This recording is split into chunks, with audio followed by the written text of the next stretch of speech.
할렐루야. 수요예배 오셔서 함께 예배드리는 모든 성도님들을 주님의 이름으로 환영하고 축복합니다. 오늘 말씀은 신앙생활을 대부분 오래 하셔서 오랫동안 했던 분들은 알고 있는 그런 생각할 수 있는 그런 내용의 말들이라고 생각하는데요. 하지만 다시 한번 머릿속으로 정리하고 우리의 믿음을 돌아보는 그런 시간이 되었으면 참 좋겠습니다. 우리가 교회에서 사용하는 많은 단어 중에 이 믿음이라는 이 단어는, 이 용어는 용어만큼 사람과 듣는 사람이 다르게 해석하는 단어도 아마 없으리라고 생각합니다. 우리가 구원받기 위해서는 반드시 믿음이 있어야 한다라는 것에 대해서 부인하는 분들은 아마 이곳에 한 분도 없으리라고 생각합니다. 그럼 구원받기 위해서는 우리가 당연히 믿어야 하는데 그 믿는다라는 것이 과연 무엇일까요? 그리고 믿음이란 무엇인가라고 누군가가 여러분들에게 질문을 던진다라면 여러분은 무엇이라고 답해 주겠습니까? 우리 대한예수교 장로회가 표준 신앙 문서로 채택하고 있는 문서가 있는데요. 웨스트민스터 신앙 고백서 제14장에는요. 구원에 이르는 믿음에 대해서 다루고 있는데요. 이 항에 보면 이렇게 얘기를 합니다. 믿음이란 성경이 하나님의 말씀인 것을 알고 성경에 게시된 모든 것이 참되다고 믿는 것이다 라고 그렇게 얘기하고 있습니다. 즉 무슨 말입니까? 믿음은 우리가 다들 한 권씩은 가지고 있는 이 성경이 하나님의 말씀이라는 것을 믿는 것이고 이 안에 기록된 계시된 모든 것이 진실이라고 참되다라고 믿는 것이 바로 믿음이다라고 말하고 있다라는 거죠. 그러면 이 성경 안에 기록된 내용, 그것이 과연 무엇입니까? 다들 잘 아실 텐데 여러분 한 번씩 공부 이렇게 할 때 배우셨을 것 같은데요. 구약을 뭐라고 얘기합니까? 짧게 표현하면 오실 그리스도에 대해서 기록하고 있는 것이 구약 성경이고요. 신약은 오신 그리스도죠. 그리고 신약의 마지막 장인 계시록에는 앞으로 오실 그리스도 메시아에 대해서 얘기하고 있습니다. 그러니까 예수 그리스도에 대한 이야기가 바로 성경이 증언하고 있는 계시된 하나님의 말씀이다라는 것이죠. 다시 정리하면 믿음이란 무엇인가라고 했을 때에 사실 다양한 신학적 관점에서 많은 정의를 내릴 수 있다라는 겁니다. 그렇지만 우리의 표준 신앙 문서인 웨스트민스터 신앙 고백서에서는 믿음은 성경이 하나님의 말씀이고 이 안에 기록된 것이 모두 참이라고 믿는 것이 믿음이다라고 말하고 있죠. 그리고 이 성경 안에 기록된 계시는 예수님에 대한 계시인 것이죠. 여기서 조금 더 나아가서 그러면 이 모든 사실을 믿기 위해서는 성경이 예수님에 대해서 어떻게 말하고 있는지 지식적으로 또 이성적으로 알아야지 우리가 믿을 수 있지 않겠습니까? 이처럼 아는 것이 바로 믿음의 첫 번째 요소인 지식입니다. 그런데 우리 주위에 많은 사람들이 보면 나도 예수님을 믿어라고 그렇게 말들을 합니다. 신앙이 없는 불신자들은요, 예수님이 석가, 마호메트 공자와 더불어서 4대 성인 중에 한 명이라는 것을 믿는다라는 의미로 예수님을 믿는다라고 할 수가 있겠죠. 또 이슬람 교도들의 경우에는 예수님을 믿는다라고 한다라면 나는 예수님을 알라가 보낸 선지자 중에 한 명이다라는 것을 믿는다라는 의미가 될 수도 있을 겁니다. 또 기독교인이라고 이야기하는 사람들 중에서도 어떠한 이단들은요, 나는 예수님을 세 분 신 중에서 한 분임을 나는 믿는다라고 하는 의미에서 믿는다라고 이야기할 수도 있을 겁니다. 그러니까 이들은 우리가 믿는 삼위일체의 그러한 하나님이 아니라 삼신론적인 세 분을 각각 다른 신으로 생각하면서 믿는다라고 말할 수 있다라는 거죠. 그러니까 믿음은 무엇을 믿는가 하는 사실 중요하지 않습니다. 그들은 말로는 다 예수님을 믿는다라고 하겠죠. 4대 성인 중 한 사람으로 또 선지자 중에 한 사람으로 또 성경을 왜곡한 예수님에 대한 이해들로 말이죠. 그러니까 무엇을 믿는가라는 것이 중요한 것이 아니라 이보다 더 중요한 포인트는 누구를 무엇으로 어떻게 믿는가 하는 것이 믿음의 지적인 요소에서 가장 중요하다라는 겁니다. 로마서 10장 17절 말씀을 보면요, 이렇게 기록하는데요. 함께 한번 읽어보겠습니다. 시작. 그러므로 믿음은 들으면서 나며 들음은 그리스도의 말씀으로 말미암았느니라. 아멘.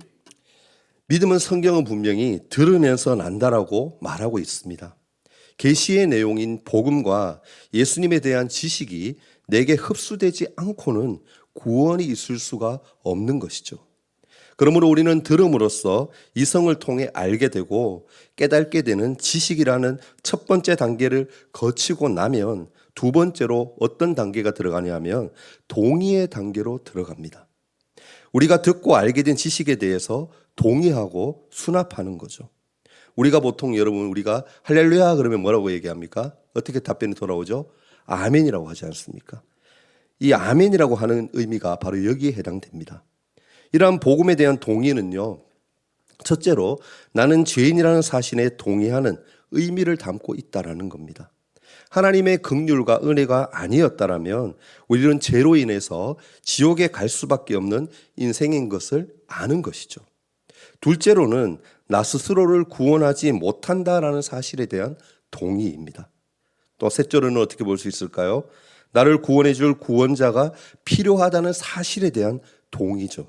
그 네 번째로는 예수님이 나를 위해 죽으시고 부활하신 구세주라는 사실에 대한 동의입니다.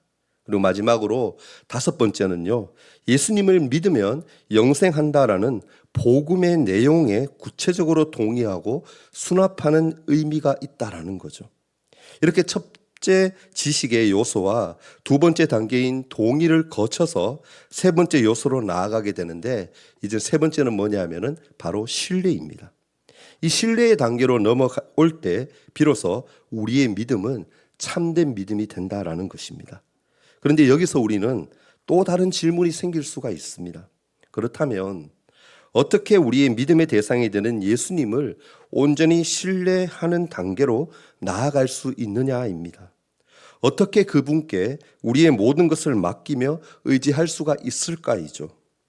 먼저 믿는 이 일이 내가 믿고 싶어서 나의 의지와 감정으로 믿음이 생긴 것이 아니라라는 것을 깨달는 것, 그것이 사실 가장 중요합니다.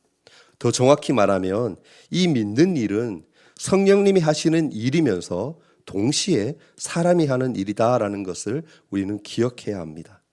이것이 믿음의 특성을 이해하는데 가장 중요한 관건이고 어려운 점이죠. 오늘 본문 말씀 에베소서 2장 8절 말씀인데요. 우리가 잘 아는 말씀이지만 한 번 더 읽겠습니다. 시작. 너희는 그 은혜에 의하여 믿음으로 말미암아 구원을 받았으니 이것은 너희에게서 난 것이 아니요 하나님의 선물이라. 아멘. 에베소서 2장 8절은요. 우리가 믿음으로 말미암아 구원을 얻었다라고 하는데 그 믿음은 은혜로 말미암은 것이고 또 우리에게서 난 것이 아니라 하나님의 선물이다라고 말하고 있습니다. 바로 이 믿음의 수동성이 믿음을 이해하는 데 가장 우선되어야 할 부분이다라는 겁니다.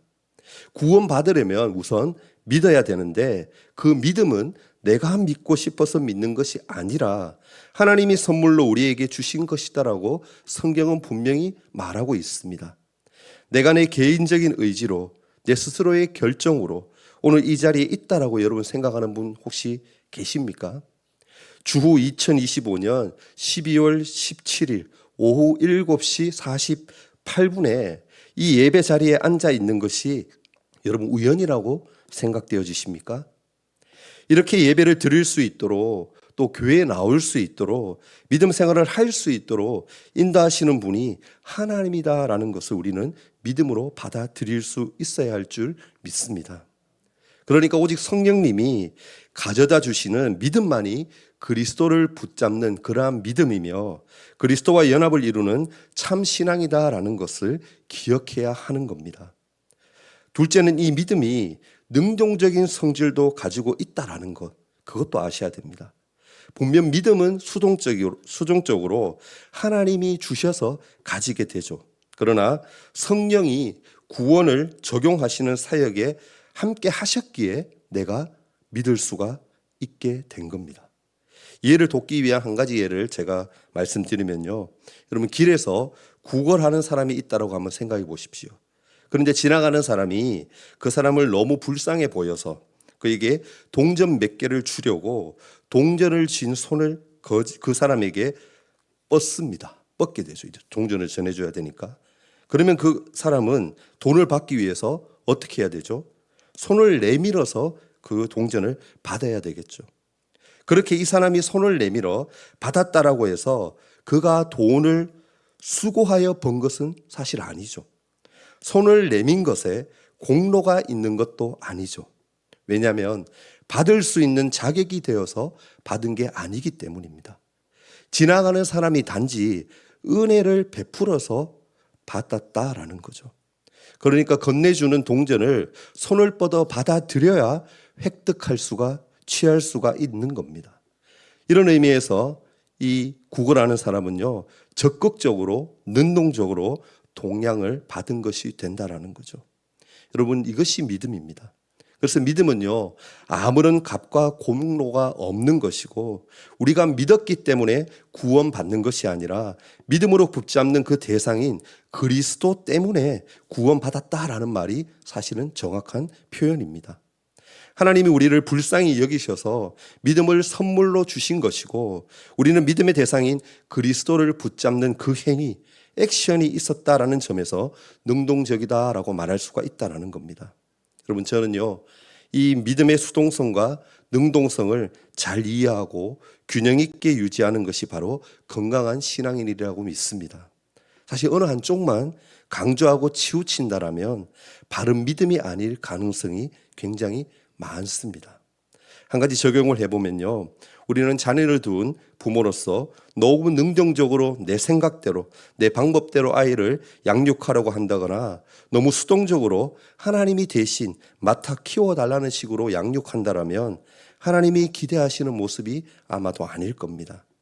하나님이 귀한 자녀를 우리에게 주셨으니까 하나님 앞에서 온전한 성도로 세울 수 있도록 하기 위해 필요한 능력과 지혜와 물질도 공급해 주실 줄 믿고 온 힘을 다해서 정성을 다해서 키우는 것이 참 믿음인 줄 믿습니다.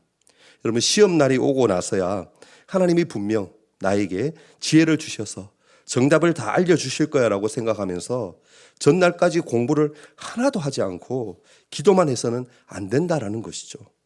반대로 누구에게도 도움을 받지 않고 나 혼자 스스로 열심히만 하면 잘할 수 있다라는 교만도 참 믿음이 아닐 겁니다.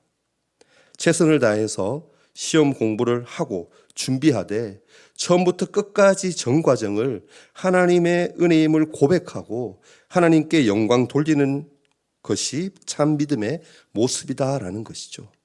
결국 믿음은 내가 믿는 것이다라는 능동성이 지나쳐서 내가 운정석에 앉아 모든 일을 처리하고 하나님은 조수석에 멍하게 앉아있기만 하는 것도 바른 믿음이 아니다라는 겁니다.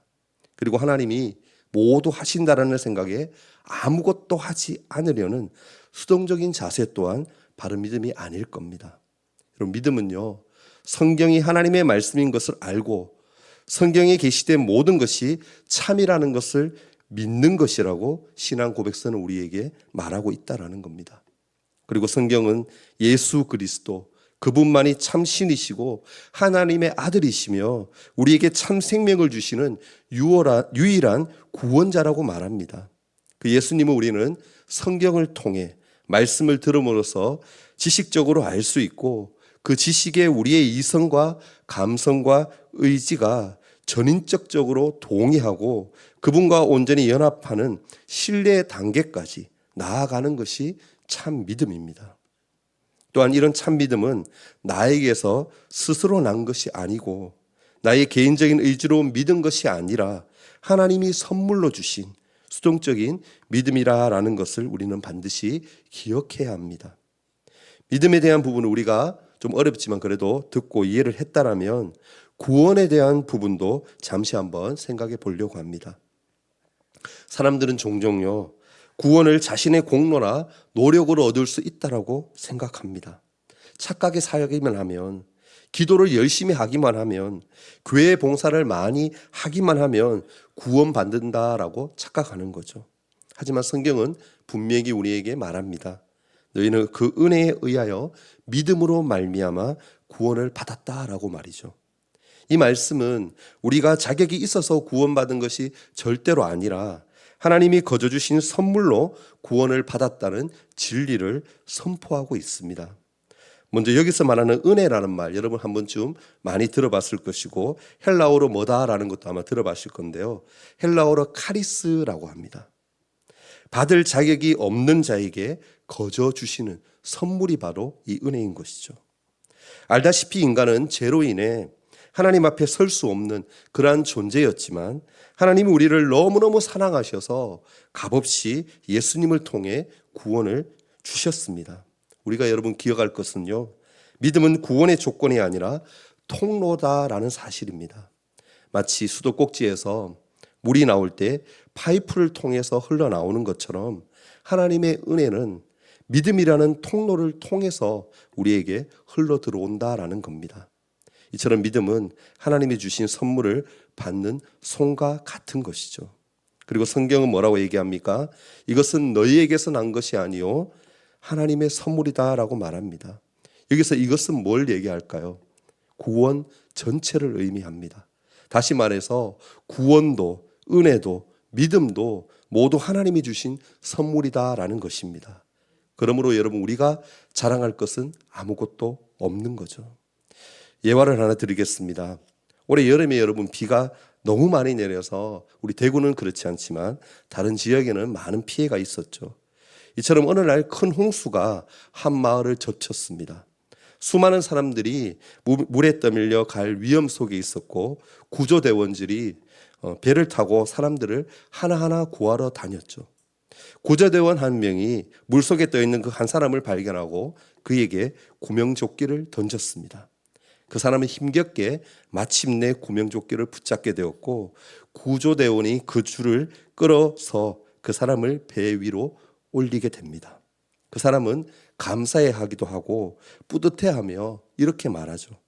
내가 이 조끼를 꼭 붙들었기 때문에 놓치지 않고 꼭 붙들었기 때문에 제가 살 수 있었습니다라고 얘기를 했습니다.